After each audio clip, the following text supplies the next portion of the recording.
ఎలా ఉన్నారు? చాలా రోజుల తర్వాత నా ఛానల్లో వాక్ చేస్తున్నా నేను మా నాన్న మా ఫ్రెండ్ షిరిడీకి ట్రిప్ ప్లాన్ చేసాం అనమాట. సో ఈ ట్రిప్ ఎలా గడిచిందో చూడండి.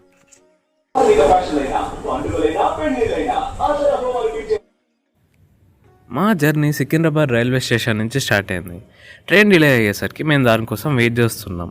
అంతలోపు వర్షం కూడా స్టార్ట్ అయిపోయింది. సర్లే అనుకునే లోపు ట్రైన్ వచ్చేసింది.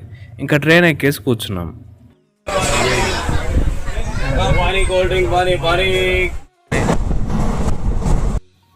రాత్రి అలా కొద్దిసేపు నిద్రపోయాక పొద్దున్న లేచి విండో బయటికి చూస్తే వెస్టర్న్ ఘాట్స్ నుంచి మంచి వ్యూ కనిపిస్తుంది. అది చూస్తూ కొద్దిసేపు అలా టైం పాస్ చేసాం.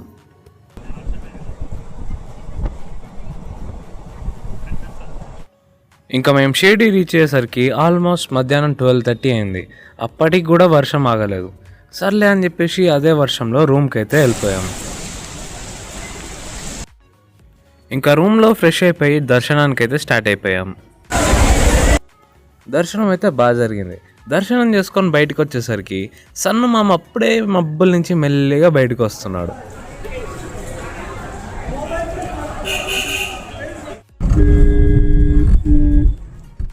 షిరిడీలో దర్శనం పూర్తి చేసుకొని శని సింగ్నాపూర్కి స్టార్ట్ అయ్యాం.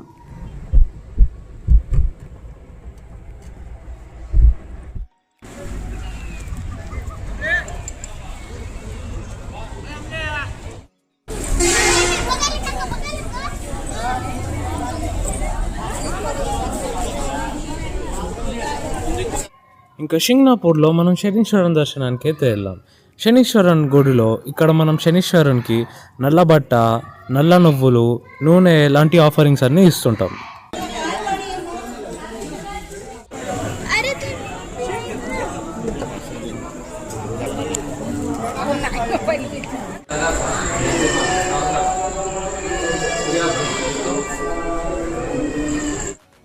షింగ్నాపూర్లో స్పెషాలిటీ ఏంటంటే ఇక్కడ ప్రజలు వాళ్ళ ఇళ్ళకి తాళాలు వేసుకోరు. తాళాలు కాదు, కొందరైతే ఇళ్ళకి అసలు డోర్లే ఉండవు. ఎందుకంటే ఇక్కడ దొంగలు పడరని, ఒకవేళ దొంగలు పడితే వాళ్ళని శనిదేవుడు శిక్షిస్తాడని, శనీశ్వరుడు దొంగలు పడకుండా కాపాడుతాడని ఇక్కడ ప్రజల నమ్మకం.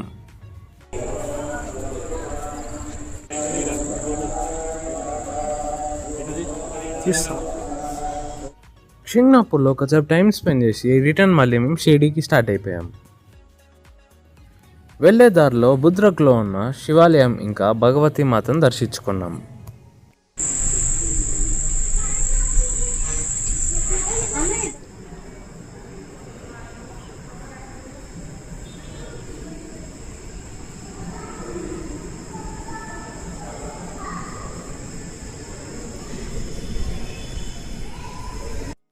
రూమ్కి వెళ్ళి రెస్ట్ తీసుకొని next day morning Nashik Trimbak అయితే స్టార్ట్ అయిపోయాం.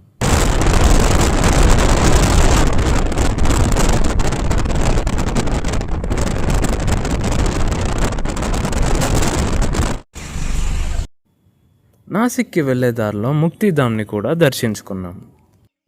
ఇక్కడ మనం చార్ధామ్ యొక్క రెప్లికాస్ని చూడొచ్చు. అంతేకాకుండా ఇక్కడ మనకి అన్ని రకాల శివ టెంపుల్స్లో శివలింగాలు ఎలా ఉంటాయనే రిప్రజెంటేషన్ కూడా ఉంటుంది. వీడియో రికార్డ్ చేయడానికి పర్మిట్ లేకపోవడంతో అవి చూపించలేకపోతున్నా. ఇంకా అక్కడి నుంచి నాసిక్కి స్టార్ట్ అయిపోయాం. నాసిక్లో దిగేసి ఆటో మాట్లాడుకుని అక్కడ మెయిన్ అట్రాక్షన్ అయిన పంచవటికి అయితే స్టార్ట్ అయ్యాం. ముందుగా లక్ష్మీనారాయణ టెంపుల్కి వెళ్ళి అక్కడ స్వామివారిని దర్శించుకున్నాం. ఆ తర్వాత మేమైతే లక్ష్మణ్ టెంపుల్కి వెళ్ళాం. ఇక్కడ ఏంటంటే రాముడు శూర్పణఖ ముక్కు ఇక్కడే కోసేశాడని, మరియు మేఘనాథుని హతమార్చడానికి లక్ష్మణుడు ఇక్కడే తపస్సు చేశాడని ఇక్కడ ప్రజలు చెప్పుకుంటుంటారు. అక్కడే పక్కనున్న రామ్కుండ్ చూడడానికి అయితే వెళ్ళాం. అక్కడ మంచి గార్డెన్ మధ్యలో శ్రీరాముడిది చాలా పెద్ద స్టాచ్యూ ఉంటుంది. నాసిక్లో ఇదొక మంచి అట్రాక్షన్.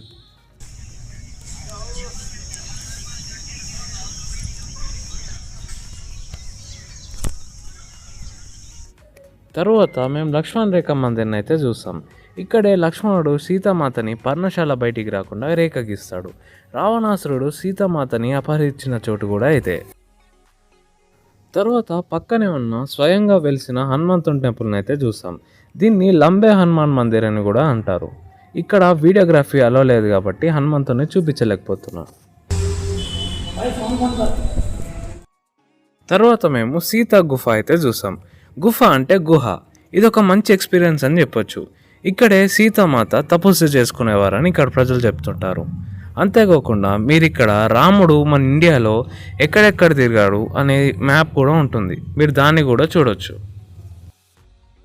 తర్వాత మేము నాసిక్లోని రామ్ మందిర్ చూడడానికి అయితే వెళ్ళాం. ఈ టెంపుల్ చాలా పెద్దగా ఉంటుంది, చూడడానికి కూడా చాలా బాగుంటుంది.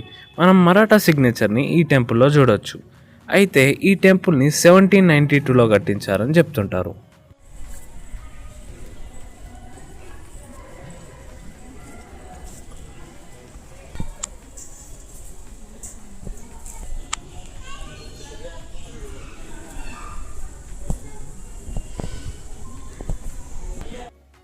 తర్వాత మేము గోదావరి వరుణ సంగమానికి అయితే వచ్చేసాం. ఇక్కడ మనకి పుష్కరాలు, అదే నెక్స్ట్ ఇయర్ జరిగే గోదావరి పుష్కరాలు ఇక్కడే జరుగుతాయి.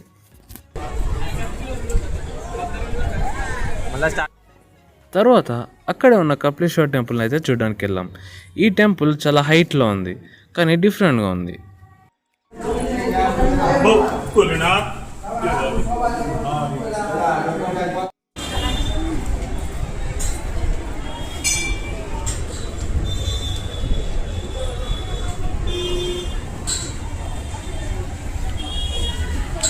అక్కడి నుంచి త్రయంబక్ అయితే స్టార్ట్ అయిపోయాం. వెళ్ళే దారిలో వెస్టర్న్ ఘాట్స్ చాలా అద్భుతంగా కనిపిస్తున్నాయి, మీరు కూడా చూడండి.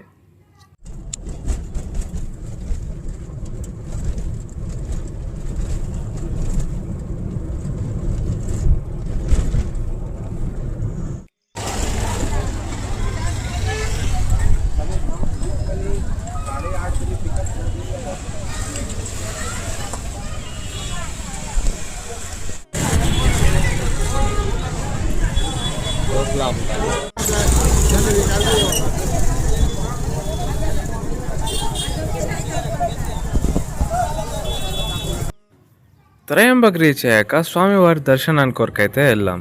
ఇక్కడ జనాలు చాలా ఉన్నారు. మాకు ఆల్మోస్ట్ 1.5 hour దర్శనంకి టైం పట్టింది. ఇక్కడ ఎండలో కూడా నిల్చున్నారు దర్శనం కొరకు. త్రయంబక్లో స్వామివారిది జ్యోతిర్లింగం ఉంటుంది, ఇది 10th జ్యోతిర్లింగం.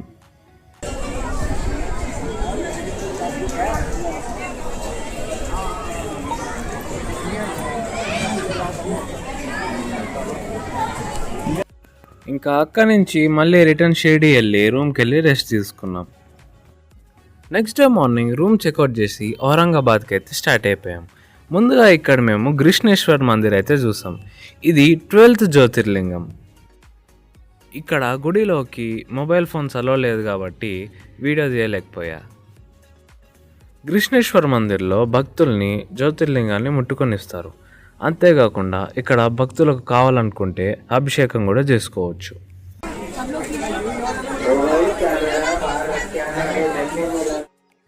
ఇక్కడ కుల్దాబాద్లో భద్రమార్టి టెంపుల్ చూడడానికి అయితే వెళ్ళాం.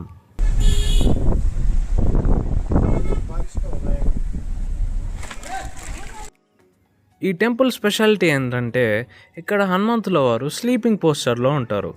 అలా ఇండియాలో 3 ప్లేసెస్లో మాత్రమే ఉన్నారు, ప్రయాగ్రాజ్లో, భద్రమారుతి మందిర్లో మరియు మధ్యప్రదేశ్లో.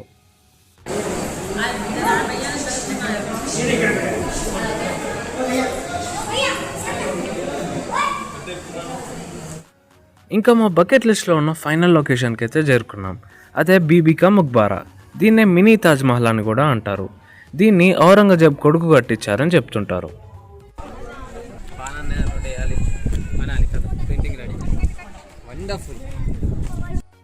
ఇంకా మా ట్రిప్ ముగించుకొని మేము మళ్ళీ ఇంటికి రిటర్న్ కావడానికి ఔరంగాబాద్ రైల్వే స్టేషన్కి అయితే వెళ్ళి అక్కడ ట్రైన్ ఎక్కాం.